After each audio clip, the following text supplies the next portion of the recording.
Srisailam left bank canal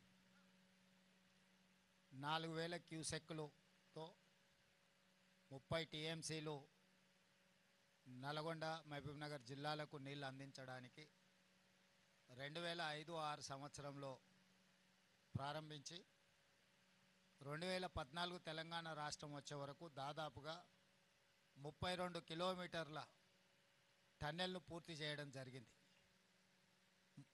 ఆ తర్వాత తెలంగాణ రాష్ట్రం వచ్చి వేగంగా ఈ ప్రాజెక్టు పూర్తయి ఫ్లోరైడ్ బాధిత నల్గొండ జిల్లాకు శాశ్వత పరిష్కారం చూపిస్తుందని మేమందరం భావించినాం. కానీ తెలంగాణ రాష్ట్రం ఏర్పడ్డ తర్వాత ప్రభుత్వం యొక్క నిర్లక్ష్యం వల్ల 2-3 కిలోమీటర్ల పనిని కూడా పూర్తి చేయలేదు. ప్రభుత్వం బిల్లులు ఇవ్వకపోవడం వల్ల ఆ సంస్థ ఇబ్బంది పడితే ఆ సంస్థ చెల్లించాల్సిన కరెంటు బిల్లులు చెల్లించలేదని విద్యుత్ శాఖ ఇక్కడ పని జరుగుతున్న మిషనరీలకు సంబంధించిన విద్యుత్తును కూడా కట్ చేయడం జరిగింది. అంటే రాష్ట్ర ప్రభుత్వము తెలంగాణ ప్రజల యొక్క చిరకాల వాంఛ నల్గొండ జిల్లా యొక్క ఫ్లోరైడ్ సమస్యను శాశ్వతంగా పరిష్కరించడానికి ప్రారంభించిన ఈ ప్రాజెక్టు ప్రభుత్వమే ఒక పక్కన ప్రాజెక్టు పనిచేస్తున్న సంస్థకు బిల్లులు చెల్లించకపోవడం, ఆ సంస్థ విద్యుత్ శాఖకు బిల్లులు చెల్లించలేదని విద్యుత్ కోత విధించడం, దాంతో 10 సంవత్సరాలు ఎక్కడైతే ఆగిపోయిందో అక్కడనే ఉండిపోయింది. కాంగ్రెస్ అధికారంలోకి వచ్చిన తర్వాత అత్యంత ప్రతిష్టాత్మకమైన ఈ ప్రాజెక్టును ఎట్లయినా పూర్తి చేయాలని అన్ని రకాలుగా దీన్ని పరిశీలించి సాంకేతిక నిపుణులతో చర్చించి ఆగిపోయిన పనులను తిరిగి ప్రారంభించడానికి టన్నెల్ బోర్ మిషన్కు సంబంధించి కొన్ని రిపేర్లు, అదేవిధంగా వాళ్ళకి చెల్లించాల్సిన బిల్లులు, అదేవిధంగా సాంకేతికంగా ఉన్న సమస్యల్ని పరిష్కరించడానికి ఆనాడు ఉత్తమ్ కుమార్ రెడ్డి గారి సూచన మేరకు ఆ సంస్థ టన్నెల్ బోర్ మిషన్ సంస్థ అమెరికాకు కూడా కోమటిరెడ్డి వెంకటరెడ్డి గారిని మంత్రిని పంపించి దానికి సంబంధించిన స్పేర్ పార్ట్స్ లేకపోతే అమెరికా నుంచి కూడా తెప్పించి పనులను ప్రారంభించడం జరిగింది. ప్రభుత్వం ప్రతిష్టాత్మకంగా తీసుకొని ఈ పనులను వేగంగా పూర్తి చేసి శాశ్వతంగా ఈ సమస్యకు పరిష్కారం చూపించాలని మేము చిత్తశుద్ధితో ప్రయత్నం చేస్తుంటే అనుకోకుండా ఈ దుర్ఘటన సంఘటన జరిగింది. ఇది పనులు చేస్తున్నప్పుడు జరిగిన అనుకోని ప్రమాదము. ఇలాంటి అనుకోని విపత్తులు ప్రమాదాలు జరిగినప్పుడు రాజకీయాలకు అతీతంగా అందరం ఏకమై సమస్యను ఎదుర్కోవాలి, సమస్యను పరిష్కరించుకోవాలి, అందులో బాధిత కుటుంబాలను ఆదుకోవాలి, బాధిత కుటుంబాల పట్ల మనం సానుభూతి చూపించాలి. వాళ్ళు ఇతర రాష్ట్రాల నుంచి బ్రతకడానికి కూలీలుగా వచ్చిన వాళ్ళు, ఇంజనీర్లుగా వచ్చిన వాళ్ళు ఇవాళ మన ప్రాజెక్టు పూర్తి చేయడానికి పనిచేస్తున్నప్పుడు ఆ కుటుంబాలకు సమస్య వచ్చినప్పుడు ప్రభుత్వమైనా ప్రతిపక్షమైనా అధికారులైనా సామాన్యులైనా ఆ కుటుంబాల పట్ల చూపించాల్సిన సానుభూతితో పాటు ఆదుకోవడానికి అవసరమైన ప్రణాళికలు చేపట్టాలి. అదేవిధంగా సమస్యను పరిష్కరించడానికి ఇంత విపత్తు వచ్చినప్పుడు ఈ విపత్తులో నైపుణ్యం ఉన్న 11 ప్రభుత్వ కేంద్ర ప్రభుత్వ రంగ సంస్థలు ఈరోజు ఇక్కడ పనిచేస్తున్నాయి నిరంతరం. అందులో ముఖ్యంగా మన ఆర్మీ జవాన్లు మొత్తం వ్యవస్థ ఇక్కడ ఉన్నది. దేశ భద్రత కోసం ప్రాణాలు ఇచ్చే ఆర్మీ కూడా ఈ వ్యవస్థలో పనిచేస్తుంది. టన్నెల్ ఎక్స్పర్ట్స్ ఉన్నారు, సింగరేణి ఎక్స్పర్ట్స్ ఉన్నారు, నేషనల్ డిజాస్టర్ మేనేజ్మెంట్కి సంబంధించిన వాళ్ళు ఉన్నారు. అంటే ఈ దేశంలో ఎన్ని రకాల సంస్థలు ఉన్నాయో రాష్ట్ర కేంద్ర ప్రభుత్వ రంగ సంస్థలతో పాటు ప్రైవేట్ ఏజెన్సీస్ కూడా ఈ సమస్యను పరిష్కరించడానికి సంపూర్ణంగా ఈరోజు ప్రభుత్వానికి ఈ సమస్యను పరిష్కరించడానికి అండగా నిలబడ్డాయి. అయినా 8 మంది ఈ ప్రమాదంలో గల్లంతైంది. ఇప్పటి వరకు వాళ్ళ ఆచూకీ తెలియలేదు. వాళ్ళు బ్రతికున్నారా, వాళ్ళు మరణించినరా, లేకపోతే వాళ్ళు ఏ పరిస్థితిలో ఉన్నారో ఇంతవరకు నిపుణుల్లోకి అంచనాకు రాలేదు. మిగతా వాళ్ళు దాదాపుగా ప్రమాదం నుంచి బయటపడడం, బ్రతకడం, వాళ్ళందరినీ బయటకు తీసుకురావడం జరిగింది. ఇప్పుడు ఈ 11 సంస్థలు నిరంతరము దాదాపుగా 22 తారీఖు నుంచి ప్రతి క్షణము రెస్ట్ తీసుకోకుండా వాళ్ళు అందులో చిక్కుకుపోయిన వాళ్ళ పరిస్థితి ఏంది, ఈ ప్రమాదాన్ని పరిష్కరించడానికి వాళ్ళు పనిచేస్తున్నారు. మనస్ఫూర్తిగా 11 ఏజెన్సీలను తెలంగాణ రాష్ట్ర ముఖ్యమంత్రిగా నేను అభినందిస్తున్నా. ఈ ప్రమాదానికి సంబంధించి ప్రధానమంత్రి నుంచి బాధ్యత కలిగిన ప్రతి వాళ్ళు రాష్ట్ర ప్రభుత్వాన్ని సంప్రదించారు. వాళ్ళందరూ కూడా పూర్తి వివరాలు ఇచ్చినాం. సో ఇప్పటికీ ఈరోజు నిపుణులతోని మేము చర్చించి సమీక్షలో తేలింది ఏంటంటే ఇంకా 2-3 రోజులు ఈ సమస్య కొలిక్కి రావడానికి పడుతుంది. 2-3 రోజుల తర్వాత మిగతా కార్యక్రమాన్ని చెప్పగలం అనేది మా దృష్టికి తీసుకొచ్చారు. ఈరోజు ఒక పక్కన మట్టి, ఇంకొక పక్కన నీళ్లు, దాదాపుగా 13.5 కిలోమీటర్ల లోపల పనిచేయడం వల్ల ఆ కన్వేయర్ బెల్ట్ కూడా పాడవడం వల్ల వాళ్ళు అక్కడ తీసిన మట్టి కానీ లేకపోతే ఇతర వాటిని బయటికి పంపించడానికి వెసులుబాటు లేకుండా పోయింది. రేపటిలోగా ఆ కన్వేయర్ బెల్ట్ రిపేర్ చేసి అందులో వెళ్తున్న మట్టిని కానీ వీటన్నిటిని కన్వేయర్ బెల్ట్ ద్వారా బయటకు పంపించగలిగితే కొంత పనులలో వేగం వస్తుంది. మూడవది, లోపల ఎక్కడ మనుషులు ఉన్నారు, ఎక్కడ మిషనరీ ఇరుక్కున్నది, వీటన్నిటిని కూడా ఒక అంచనాకి పూర్తి స్థాయిలో రాలేకపోతున్నారు. ప్రాథమిక అంచనా వచ్చింది కానీ పూర్తి స్థాయి అంచనా అనేది ఇంతవరకు వాళ్ళకి రాలేదు. ఈరోజు దానికి సంబంధించిన సంఘటన 22 తారీఖు నుంచి ఈ రోజు వరకు జరిగిన ప్రమాదం తర్వాత సంస్థలు చేపట్టిన చర్యలు, ప్రతి ఒక్క సంస్థతో వాళ్ళు చేసిన పనులు, ఈరోజు వాళ్ళు ఉన్న పరిస్థితిని పూర్తి స్థాయిలో సమీక్ష చేసినాం. ఈరోజు వాళ్ళు ఇంకా పట్టుదలతోని సమస్యను పరిష్కరించడానికి, ప్రభుత్వానికి సహకరించడానికి వాళ్ళు పూర్తి స్థాయిలో పనిచేస్తున్నారు. ఈ సందర్భంగా నా సూచన మీడియా మిత్రులకు కానీ, సాంకేతిక నిపుణులకు కానీ, ప్రతిపక్షాలకు కానీ ఒకటే, ఇది ప్రమాదము, ఇది ఒక విపత్తు. ఇప్పుడు మన అందరం కూడా ఒక తాటి మీద నిలబడి ఈ సమస్యను పరిష్కరించాలి. ఒకనాడు మీకు తెలుసు, ఇదే శ్రీశైలం లెఫ్ట్ బ్యాంక్లో పవర్ జనరేషన్లో ప్రమాదం జరిగి మనుషులు చచ్చిపోతే ఒక్కరిని కూడా అక్కడికి పోనీయాలి. ఆనాడు పిసిసి అధ్యక్షుడు నేను వస్తేనే అరెస్ట్ చేసి ఉప్పునతల్ పోలీస్ స్టేషన్లో పెట్టారు. అదేవిధంగా దేవాదుల ప్రాజెక్టులో మరణించినా, లేకపోతే కాళేశ్వరంలో మరణించినా, లేకపోతే ఎక్కడ మరణించినా కూడా ఆనాడు ప్రభుత్వం ప్రతిపక్షాలను అనుమతి ఇవ్వలేదు, ప్రభుత్వంలో ఉన్న పెద్దలు అక్కడికి పోలేదు. కానీ ఈరోజు మేము జరిగిన ఒక గంట లోపలే తెలిసినంబడే ప్రత్యేక హెలికాప్టర్ ఇచ్చి ఉత్తమ్ కుమార్ రెడ్డి గారిని, జూపల్లి కృష్ణారావు గారిని ఇక్కడికి స్పాట్కు నేను పంపించిన. ప్రతి నిమిషం ఇక్కడ నుంచి మానిటరింగ్ చేసిన. వీరు ఇక్కడి నుంచి ఉండి కేంద్ర ప్రభుత్వంతో, మిలిటరీతో, ఇతర నేవీతో, ఇతర అన్ని రకాల సంస్థలతో, వారికి ఉన్న ఆర్మీలో పనిచేసిన అనుభవం, ఎయిర్ ఫోర్స్లో పనిచేసిన అనుభవంతో, వారి బ్యాచ్మేట్స్ కానీ ఆ సంస్థలో ఉండే కొత్త అధికారులతో ఉత్తమ్ కుమార్ రెడ్డి గారికి ఉన్న అన్ని పరిచయాలను వాడి అన్ని సంస్థలను వాయువేగంగా ఇక్కడికి రప్పించి ఈ పనులను ఎట్లయినా ఈ సమస్యను పరిష్కరించాలి. నేను కూడా ప్రధానమంత్రి గారితో మాట్లాడి ప్రధానమంత్రి నుంచి కూడా మనం సహకారం తీసుకొని, కేంద్ర ప్రభుత్వం నుంచి సహకారం తీసుకొని దీన్ని పరిష్కరించాలనే ప్రయత్నం చేస్తున్నాము. ఇది ఒక రాజకీయ సమావేశంలో రాజకీయ పార్టీలు ఏదో పని చేయబోతే అక్కడ జరిగిన ప్రమాదం కాదు. ఇది ఒక గొప్ప ప్రాజెక్టు. ప్రపంచంలోనే అతి పొడవైన టన్నెల్ ఇది. ప్రపంచంలో 44 కిలోమీటర్ల టన్నెల్ ఎక్కడా లేదు. ఇది ప్రపంచంలో మానవులు సృష్టించిన ఒక అద్భుతం. ఆ పనులు చేస్తున్నప్పుడు గత నిర్లక్ష్యాన్ని వదిలి ఈరోజు ఆ పనులను పూర్తి చేయాలనుకున్నప్పుడు జరిగిన దురదృష్టకరమైన సంఘటన. ఈరోజు మేము మనోధైర్యం కోల్పోలేదు. ఈరోజు ఇంకా పట్టుదలతోని ప్రాజెక్టును పూర్తి చేయాలనిపిస్తుంది. అదే సమయంలో ప్రమాదంలో చిక్కుకుపోయిన వాళ్ళు, ప్రమాదంలో కుటుంబ సభ్యులు, అందులో ఉన్న కుటుంబాలు ఏవైతే ఆందోళన చెందుతున్నాయో, ఈరోజు ఆ 8 మందికి సంబంధించిన కుటుంబాలను ఆదుకోవడానికి తెలంగాణ రాష్ట్ర ప్రభుత్వం సిద్ధంగా ఉన్నది. ఆ కుటుంబాలను ఆదుకోవడం మన బాధ్యత. ప్రభుత్వం మానవత్వాన్ని చూపిస్తున్నది. ఇక్కడ ఈ రకంగా ముందుకెళ్లే సమయంలో మాకు సహకరించాల్సిన వాళ్ళు ప్రాజెక్టు పరిశీలిస్తామంటే మేము పంపించినాం, ప్రాజెక్టును చూడమన్నాం, సూచనలు చేయమన్నాం. ఎవరు ప్రజాప్రతినిధులను ఎవరిని కూడా మేము ఎవరిని నియంత్రించలేదే, నిర్బంధించలేదే. గతంలో వాళ్ళు చేసినట్టు మేము ఏది చేయలేదే. ఇంత పారదర్శకంగా ప్రభుత్వం ఈ సమస్యని పరిష్కరించేటప్పుడు ఇంకా మమ్మల్ని తప్పు పట్టాలని మాట్లాడుతున్నారు. ఇది ఏమాత్రం సమంజసం కాదు. ఇప్పుడే మా చర్చలలో మనుషులు మిషన్లతో పాటు ఈ సమస్యను పరిష్కరించడానికి అవసరమైతే రోబోలను కూడా వాడండి అని చెప్పి ఇప్పుడు అధికారులకు మేము సూచన చేయడం జరిగింది. ఎందుకంటే హ్యూమన్ లాస్ ఉండొద్దు.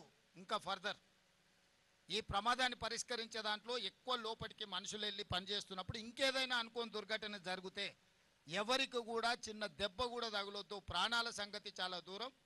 చిన్న దెబ్బ కూడా ఈ అధికారులకు ఈ సమస్యను పరిష్కరించడం దాంట్లో పాల్గొంటున్న సిబ్బందికి ఎవ్వరికి కూడా చిన్న సమస్య కూడా రాకూడదు. ఏ సమస్య తెచ్చుకోకుండా ఉన్న సమస్యను పరిష్కరించాలనేది ప్రభుత్వం యొక్క ఆలోచన. అందుకే ఈరోజు అవసరమైతే రోబోలను కూడా లోపలికి పంపించి వీటికి సంబంధించిన పనులను చేయడానికి కూడా పరిశీలించమని ఇప్పుడు అధికారులకు ఆదేశాలు ఇచ్చినాం. ఉత్తమ్ కుమార్ రెడ్డి గారు కూడా వారి అనుభవాన్ని ఉపయోగించి ఈ రోబోలను కూడా అవసరమైతే తీసుకొచ్చి ఆ రకంగా కూడా ఈ సమస్యను అడ్రస్ చేయాలనే ప్రయత్నం చేస్తున్నాం. ఏదేమైనా రాష్ట్ర ప్రభుత్వము ఈ సమస్యని పరిష్కరించాలనే పట్టుదలతోనున్నది. ఈ సమస్యలో నష్టపోయిన కుటుంబాలను ఆదుకోవాలనే చిత్తశుద్ధి ప్రభుత్వానికి ఉన్నది. దయచేసి మీరు అందరూ కూడా ఈ సమస్యని పరిష్కరించడానికి ఆదుకోవాల్సిందిగా నేను విజ్ఞప్తి చేస్తున్నా.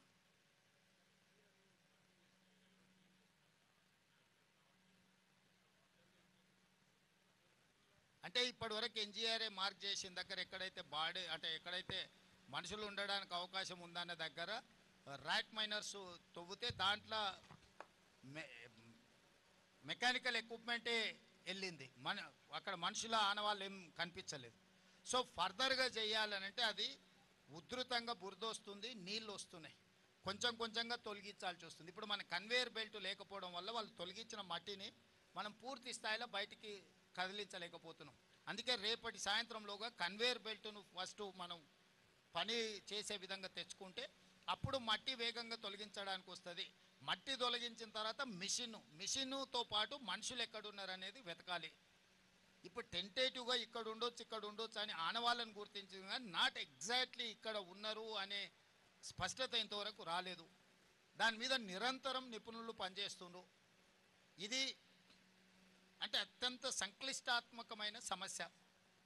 దీన్ని చాలా నైపుణ్యంతో చేయాల్సిన పని. అందుకే నిపుణులందరూ కూడా ఒక దగ్గర ఉన్నారు. నిపుణులందరిని కూడా కోఆర్డినేట్ చేస్తున్నాం. ప్రభుత్వం ప్రతి నిమిషం మీరు చెప్పండి, అసలు సంఘటన జరిగిన కొన్ని గంటల్లోనే సంబంధిత శాఖ మంత్రి లేకపోతే ఇక్కడ సంబంధించిన శాసనసభ్యులు, జిల్లా మంత్రి గారు, సాంకేతిక నిపుణులు అందరినీ స్పాట్లోకి వచ్చి పనిచేసినా లేదా? మీడియా మిత్రులుగా మీరు మీ అబ్జర్వేషన్ చెప్పండి. ఎక్కడైనా ప్రభుత్వం యొక్క ప్రయత్నంలో లోపం ఉందా? ప్రభుత్వం నిర్లక్ష్యం ఎక్కడైనా ఉన్నదా? అసలు ఏది జరిగినా ప్రభుత్వం మీద ఏదో ఒక బురద జల్లాలి. ఈ బురద జల్లుడు ఆలోచనే వాళ్ళ మైండ్లో ఉన్న బురదంతా తీసుకొచ్చి ప్రభుత్వం మీద జల్లాలనుకుంటే ఎట్లా? సీఎం గారు 1978లో అంజయ్య గారి హయాంలో ఈ ప్రాజెక్టుకు బీజం పడింది. అయితే అనేక అవాంతరాలు వస్తున్నాయి.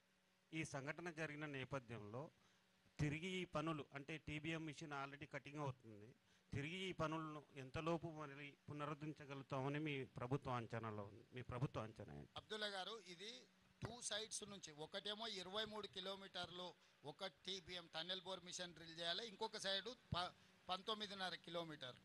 ఇటువైపు నుంచి 19.5 కిలోమీటర్ల దాదాపుగా 14.5 కిలోమీటర్లు ఇప్పుడు టన్నెల్ బోర్ పూర్తి చేసింది. ఒక 5 కిలోమీటర్లు ఇటువైపు నుంచి ఉంది. అటువైపు ఆల్మోస్ట్ 20 కిలోమీటర్ల పైగా అయిపోయింది. ఆ టన్నెల్ బోర్ మిషన్ ఒక 3.5 కిలోమీటర్స్ వేయాలి. ఇప్పుడు ఆ టన్నెల్ బోర్ మిషన్ని యాక్టివేట్ చేసి వీలైనంత వరకు ఇది రిపేర్ చేసుకొని ముందుకు పోయే క్రమంలో అటువైపు నుంచి కూడా తీసుకొస్తాం. ఎందుకంటే ఇది 2 వైపుల నుంచి పని చేసుకుంటూ వచ్చే విధానం.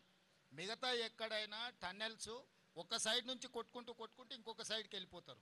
కానీ ఇందులో ఆ రోజుల్లోనే 2005-06లోనే ప్రపంచంలో అత్యంత అధునాతనమైన సాంకేతిక నైపుణ్యంతో 2 వైపుల నుంచి టీబీఎంతో పనిచేస్తున్నాము. ఈరోజు ఈ వైపు నుంచి ప్రమాదం వచ్చినా ఆ వైపు నుంచి పనులను వేగవంతం చేస్తాము. ఎందుకు ఇన్ని రోజులు తెలంగాణ వచ్చిన 10 సంవత్సరాలు ఆగిందంటే పనులే ఆపేసిండ్రు, దానికి సంబంధించిన విద్యుత్తునే బంద్ చేసిర్రు. విద్యుత్తు బంద్ చేయడం వల్ల దాంట్లో నుంచి వచ్చే నీళ్లు బురద అన్నీ చిక్కుకుపోయి మిషన్లన్నీ రిపేర్కి పోయినాయి. ఇప్పుడు మనం వచ్చినాక వాటిని రివైవ్ చేసి ఆ కాంట్రాక్టర్లకు డబ్బులు కట్టి, విద్యుత్ శాఖకు డబ్బులు కట్టి, కాంట్రాక్టర్లను ఎక్స్పర్ట్స్ని ఇక్కడే కాదు అమెరికాకు కూడా మా మంత్రులు వెళ్ళి ఆ నిపుణులతోనే ఆ సంస్థలతో మాట్లాడి తిరిగి ప్రారంభించినాం. దానికి మమ్మల్ని అభినందించాలి. సార్, ఇప్పుడు వాళ్ళు 9 రోజులు అవుతుంది. ఈరోజు వచ్చే కార్మికులు 8 మంది, అంటే వాళ్ళు వైద్యపరంగా చూస్తే ఆలోచిస్తే వాళ్ళ పరిస్థితి ఎట్లా ఉండొచ్చు సార్? ఇప్పుడు రవి, ఇది అని మనం కాంక్రీట్గా చెప్పడానికి వీల్లేదు. అన్లెస్ అంటే ఎక్స్పర్ట్స్ లోపలికి వెళ్ళి మొత్తం విశ్లేషిస్తున్న వాళ్ళు ఇచ్చిన నివేదికలు మాత్రమే ముఖ్యమంత్రిగా నేను చెప్పగలను. నేను అట్లా కాకుండా డాక్టర్ లాగానో లేకపోతే ఇతర నిపుణులలాగానో నేను ఏదైనా స్టేట్మెంట్ ఇస్తే అది తొందరపాటుతనం అవుద్ది. మీ అందరికీ ఏం అవగాహన ఉందో మాకు కూడా సేమ్ అదే అవగాహన ఉంది. మీరందరూ ఏమనుకుంటున్నారో మేము కూడా అదే అనుకుంటున్నాం. కానీ ప్రభుత్వం ఏదైనా అధికారికంగా ప్రకటించాలన్నప్పుడు అధికారికంగా దాన్ని మనము కన్ఫర్మ్ చేసుకోవాలి. దేవాదులలో చచ్చిపోతే నాకు తెలిసి 9 మంది అనుకుంటా దేవాదుల్లో చనిపోయింది. 5 ఏళ్ల వరకు బాడీలు కూడా దొరకలే. 5 ఇయర్స్ పట్టింది ఆ రోజు. ఈ విషయం అప్పుడే ప్రతిపక్షము మర్చిపోతే ఎట్లా? సో ఈ ప్రమాదం అంతెందుకు, ఇప్పుడు మనం పవర్ జనరేషన్లో జరిగిన ప్రమాదం మీ అందరి కళ్ళ ముందరనే జరిగింది. ఇప్పటివరకు రిపేర్ చేసిరా?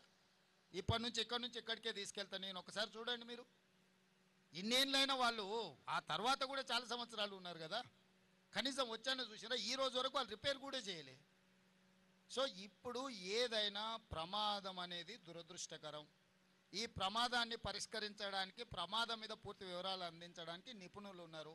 నిపుణులు ఏ వివరాలు అయితే మాకు చెప్తున్నారో మేము అవి మాత్రమే బయటికి చెప్పగలము. మీరు అనుకుంటున్నట్టు, మేము అనుకుంటున్నట్టు ఏదైతే సమాచారం ఉందో మేము అది అధికారికంగా ప్రకటించడానికి అది సమంజసం కాదనేది నా ఉద్దేశం. ఇక్కడ పనిచేస్తున్నది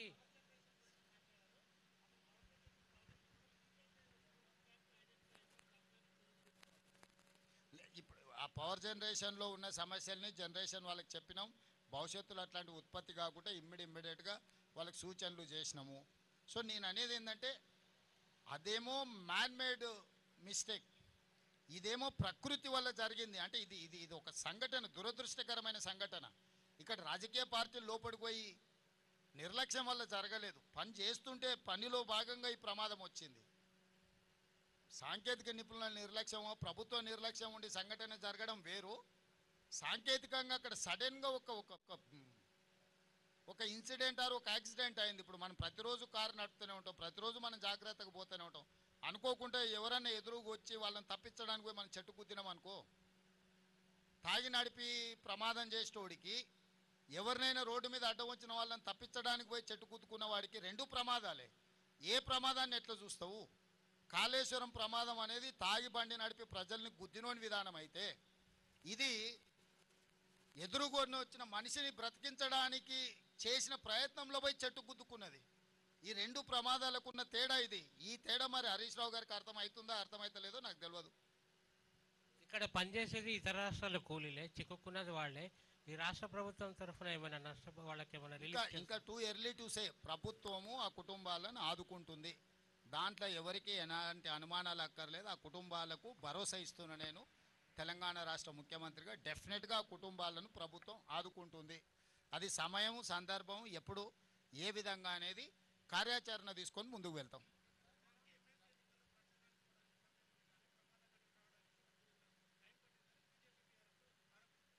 కరెక్ట్. కేసీఆర్ ఏడున్నాడు? ప్రధాన ప్రతిపక్ష నాయకుడు ప్రభుత్వాన్ని నిలదీయాలి కదా. కిషన్ రెడ్డి ఏడున్నాడు? కిషన్ రెడ్డి ఏ ప్రచారాలలో తిరిగిండు? కేసీఆర్ ఎక్కడున్నాడు? నేను నా మంత్రులను అందరినీ, ఒక్క మంత్రిని కాదు, మా ఉప ముఖ్యమంత్రిని, సాగునీటి పారుదల శాఖ మంత్రిని, మా ఎక్సైజ్ అందరు మంత్రులను, మా వ్యవస్థ మొత్తం ఇక్కడనే ఉంది. నేను యాజ్ ఏ టీమ్ లీడర్ అక్కడి నుంచి మినిట్ టు మినిట్ పరిశీలించుకుంటూ మా టీంకి అందరికీ నేను సూచనలు చేస్తున్నా. గతంలో జరిగిన పనులల్లో ఎక్కడైనా వాళ్ళు ఇట్లాంటి ప్రయత్నం చేసిండ్రా? నన్ను అడుగుతురు కదా ఎన్నికల ప్రచారంలో.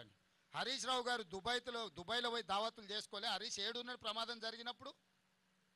హరీష్ పాస్పోర్ట్ ఒకసారి బయట పెట్టమను. ప్రమాదం జరిగిన తర్వాత హరీషు దుబాయ్లో పోయి దావతులు చేసుకున్నాడా లేదా? ఈరోజు ఎయిర్పోర్ట్లో వివరాలు ఉంటాయి. కాదనమను హరీష్ని, అవన్నీ తీసి నేను బయట పెడతా. అధికారికంగా ప్రభుత్వం నుంచి లేఖ రాస్తా. ఈ ప్రమాదం జరిగిన తర్వాత హరీష్ రావు దుబాయ్కి పోయి అబుదాబీలో 2 రోజులు దావతులలో మునిగి తేలింది హరీష్ రావు కాదని హరీష్ రావు గారిని చెప్పమను. అబుదాబీలో దావతులలో మునిగి తేలినోడు అంత దిగిన తర్వాత వచ్చి మేము ఇన్ని రోజులు ప్రమాదం సంఘటనలో ఇబ్బంది కలగకుండా ఉండడానికి రాలేదంటున్నాడు. మరి ప్రమాద సంఘటనలో ఆయన వస్తే ఇబ్బంది జరుగుతుంది అంటే ముఖ్యమంత్రి వస్తే ఇబ్బంది జరగదా? ముఖ్యమంత్రి వస్తే ఇంకా పెద్ద ఎత్తున అంత రక్షణ వలయమంతా ఇక్కడికి వస్తుంది. అంటే సోయి తప్పి మాట్లాడితే ఎట్లా?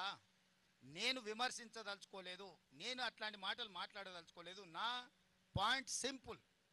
అత్యంత దురదృష్టకరమైన ప్రమాదం జరిగింది. ప్రమాదం నుంచి ఎట్లా బయటపడాలి, ప్రమాదంలో నష్టపోయిన కుటుంబాలను ఎట్లా ఆదుకోవాలి, జరిగిన సంఘటన నుంచి ఎట్లా బయటకు రావాలని మేము ప్రయత్నం చేస్తుంటే ఎట్లా బురద జల్లాలి అని వాళ్ళ మెదడులో ఉన్న బురదంతా తీసి మంత్రుల మీద.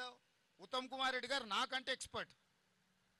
వాళ్ళు ఈ దేశం కోసం సైన్యంలో పనిచేసిన వాళ్ళు, సైన్యంలో పనిచేసిన అనుభవాన్ని మొత్తం ఉపయోగించి ఈరోజు ఈ సమస్యని అడ్రస్ చేసిన. నేను వచ్చుంటే కూడా ఈ స్థాయిలో ఇన్ని ఏజెన్సీలను నేను పూల్ చేయలేకపోతుంటే, ఇన్ని ఏజెన్సీలను పిలవాలన్న ఆలోచన కూడా నాకు రాకపోతుండే. ఉత్తమ్ కుమార్ రెడ్డి గారికి ఉన్న ఆర్మీలో ఏదైతే అనుభవం ఉందో, ఒక సైనికుడుగా పనిచేసిన ఉత్తమ్ కుమార్ రెడ్డికి ఇట్లాంటి క్రైసిస్ని ఎట్లా అడ్రస్ చేయాలనో హీఈస్ ఎక్స్పర్ట్ ఆన్ దట్. ఆయన ఇక్కడ కూర్చొని సైట్లో కూర్చొని మానిటరింగ్ చేస్తే అసలు అర్థం పర్థం లేకుండా మరీ ఇంత దిగజారి మాట్లాడుతున్నారు. ఎందుకు ఇట్లా తయారయ్యారు? అధికారం కోల్పోయినారు సరే, కానీ మైండ్ కూడా కోల్పోయారా? అసలు ఏమైనా పిచ్చి పట్టిందా? అయింది వీళ్ళకి దయ్యం పట్టిందా? అబ్దుల్లా ఏదైనా మన నల్లమల్లలో ఈ దయ్యాలు వదిలించేటోళ్ళు ఉంటారు కదా, ఏమైనా ఏ పాకులతోనే ఏమన్నా చెప్పి, నీకు తెలుసు కదా కొంతమంది భూత వైద్యులు, వాళ్ళతోనే ఏదైనా చెప్పి సరే.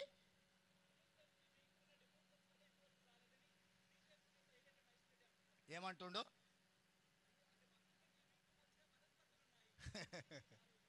సరేలే సరే. ఇక ఆయన అనడం సరే, ఆయన అన్నది నువ్వు నన్ను అడగడం సరే, ఎందుకు లేదంతా.